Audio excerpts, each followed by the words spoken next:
The question I get more than any other by a mile comes in about a dozen different forms. But underneath it is always the same worry. It goes something like, I don't have the space to garden. I've only got a balcony, or a tiny patio, or a few pots by the back step. Is it even worth trying?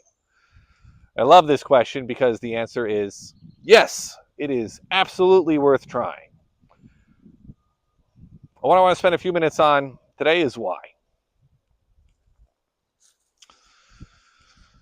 All right, just for a little bit of context, I'm the one who edits the channel. So I see an enormous amount of footage of big, beautiful gardens, raised beds, the whole works. And I think that's actually part of the problem. See, online, everything looks huge and perfect, and it can quietly feel, it can leave you feeling like unless you got, half an acre in a greenhouse, you're not really doing it properly. And that's complete nonsense. Some of the most productive growing I have ever seen happens in containers, on patios, in little spaces that you'd walk straight past without a second look. Nice thing about a pot is that a pot is just a small, very controllable garden. And that control is actually an advantage. It's not a limitation. You decide exactly what soil goes in it. So you start with good stuff instead of fighting whatever happens to be in your ground. You can move it to chase the sun around, or you can put it under a cover when the weather turns nasty. You got control.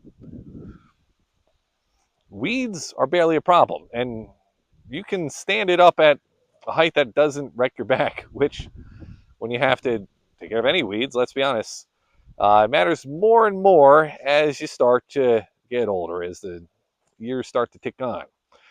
So, what should you grow if you got a small little pot?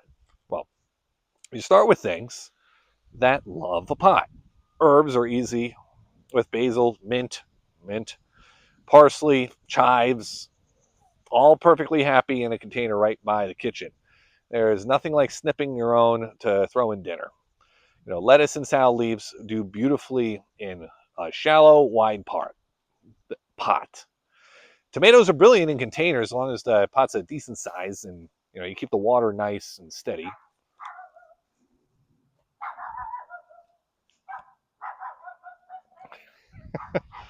It was a dog, neighbor's dog. Even potatoes will grow in a big tub or a sack.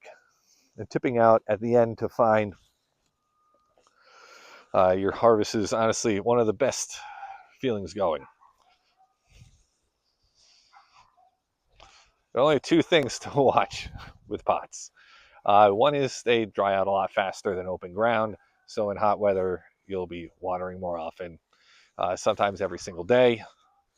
And two, bigger is almost always better. A bigger pot holds more soil, holds more water, and is far more forgiving of the odd missed day.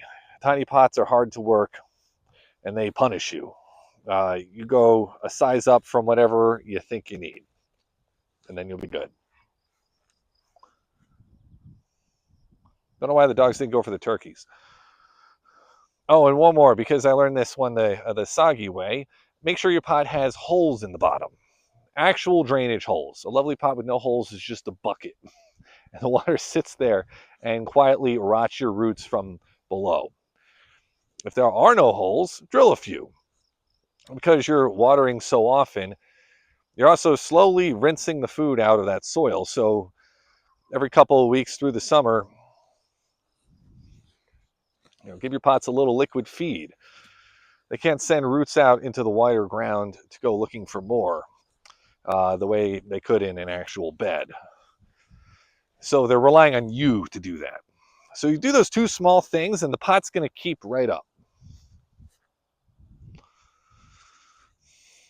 It'll, that is, it'll keep up with any garden that you've got. So if that was your question, and you've been standing out your little balcony wondering whether or not it's even worth bothering, hear me on this. It's worth it. Space has never once been the thing that makes a gardener. You already have everything you actually need. Now, go get yourself a couple good big pots and get started. If that was your question, consider an answer. You're going to do just fine.